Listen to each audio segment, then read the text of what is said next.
এরপরে প্রশ্ন, আমি একজন দায়ী হতে চাই, দায়ী হওয়ার জন্য আমি আগে নিজেকে পরিশুদ্ধ করব নাকি দাওয়াত দিয়ে দিয়ে দিয়ে পরিশুদ্ধ হওয়ার চেষ্টা করব? কারণ আল্লাহ তাআলা কোরআনে বলেছেন আন তাকুলু মা লা তাফআলুন, মানে কাবুরা মাকতান ইনদাল্লাহি আন তাকুলু মা লা তা'লামুন। আল্লাহ বলেছেন এটা।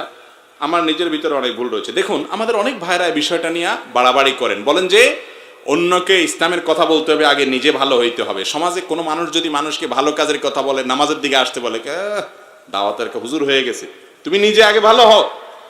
ভাই, নিজে পরিপূর্ণ ভালো শতভাগ ফেরেশতা কি আমরা কেউ? হুজুররা কেউ শতভাগ ফেরেশতা হওয়া সম্ভব? সম্ভব না। তাহলে কি দাওয়াতি কাজ করবে না? এটা ভুল কথা যে দাওয়াতি কাজ করতে হলে সে নিজে পুরো ভালো হয়ে যেতে হবে, তারপর দাওয়াতি কাজ করতে হবে। এটা দাওয়াতি কাজ, ইসলাম প্রচারের কাজ থামানোর জন্য শয়তানের কৌশল।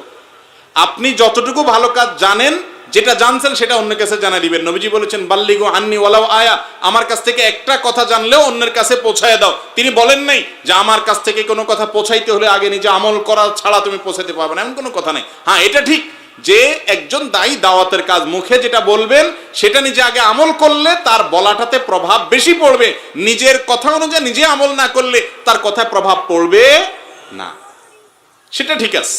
কিন্তু তাই বলে বলা যাবে না, দাওয়াতের কাজ করা যাবে না, এমন কোনো কথা নেই। নিজেকেও সংশোধন করতে থাকবেন, অন্যকেও বলতে থাকবেন।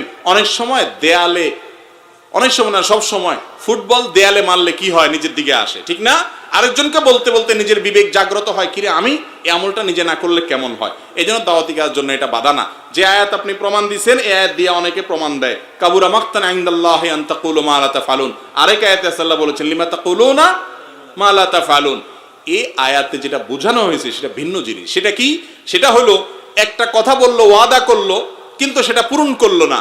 এই কথা আল্লাহ তাআলা বলেছেন এটা অনেক বড় অপরাধ আল্লাহর কাছে, যে তুমি এমন কথা বলো যেটা তুমি নিজেই জানো সেটা তুমি বাস্তবায়ন করবা না। অর্থাৎ মানুষের সঙ্গে ওয়াদা করো কিন্তু তুমি সেটা পূরণ করবা না, সেটা করতে আল্লাহ তাআলা নিষেধ করেছেন। দাওয়াতি কাজের কথা এখানে বলা হয়